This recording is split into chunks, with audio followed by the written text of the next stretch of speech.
មេរោគស្វាយជាពពួកវីរុសដែលផ្ទុកមេរោគនៅក្នុងឈាមអញ្ចឹងនៅក្នុងករណីដែលបងប្អូនបរោះមិនថាបងប្អូនស្ត្រីឬក៏បងប្អូនបរោះទេដែលគាត់មានការផ្ទុកនៅមេរោគស្វាយបងប្អូនអត់បានធ្វើការព្យាបាលគឺវាមានការវិវត្តអញ្ចឹងដោយសារតែតកតងជាមួយនឹងមេរោគស្វាយដោយសារតែមានបងប្អូនស្ត្រីខ្លះឬក៏បងប្អូនបរោះខ្លះគាត់ថាគាត់អត់មានបញ្ហាទេតែហេតុអីបានគាត់មានការលេចឡើងជាដំបៅទូជុំវិញនឹងប្រដាប់ភេទអញ្ចឹងធម្មតាមេរោគស្វាយបន្ទាប់ពីដែលបងប្អូនមានការឆ្លងនៅពីដៃគូ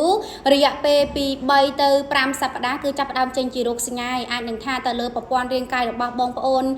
ស្ត្រីឬក៏បងប្អូនបរោះដែរគាត់មានប្រព័ន្ធរាងកាយរឹងមាំពេលខ្លះមេរោគឆ្លងភ្លាមគឺអត់ចេញរោគសញ្ញាភ្លាមទេអញ្ចឹងពាក់ព័ន្ធជាមួយនឹងមេរោគស្វាយដែលបងប្អូនអាចសម្គាល់បានទៅលើរោគសញ្ញាទី1គឺបងប្អូនចាប់ផ្ដើមមានការឡើងកទួលរមាស់នៅនឹងប្រដាប់ភេទខុសប្រក្រតីទី2គឺបងប្អូនចាប់ផ្ដើមមានការធ្លាក់សហូរទឹករំអិលចេញពីប្រដាប់ភេទមិនថាស្ត្រីឬក៏បរោះទេអាចនឹងធ្លាក់មកជាខាប់ជារាវឬក៏មានពណ៌លឿងដូចទៅដល់គោខាប់ឬក៏ពណ៌មកបៃតងខុសប្រក្រតីទី3គឺចាប់ផ្ដើមធ្វើឲ្យមានការរងាស់ជុំវិញទៅនឹងប្រដាប់ភេទដែលធ្វើឲ្យបងប្អូនអេសទៅវាអាចនឹងធ្វើឲ្យមានការដាច់រហែកនៅជាលិកាប្រដាប់ភេទឬក៏ជាលិកាទ្វារមាសរបស់ស្ត្រីដែលធ្វើឲ្យមានការរលាត់រលាកកកិតឬក៏ងាយនឹងធ្វើឲ្យមានការបកកមេរោគផ្សេងហើយកត្តាទី4ហ្នឹងគឺធ្វើឲ្យមានបញ្ហាទៅលើការក្តៅក្រហាយឈឺ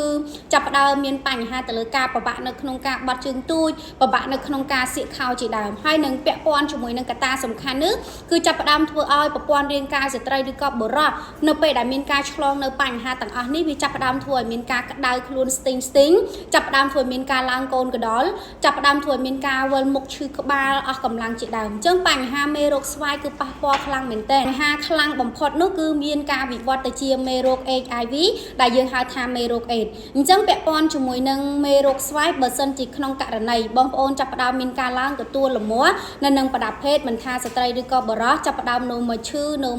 មកក្រហាយឬក៏មានក្លិនមិនល្អចេញពីប្រដាប់ភេទទាំងស្ត្រីនិងបុរសឬក៏ចាប់ផ្ដើមមានបញ្ហាក្តៅក្រហាយឡើងកទួល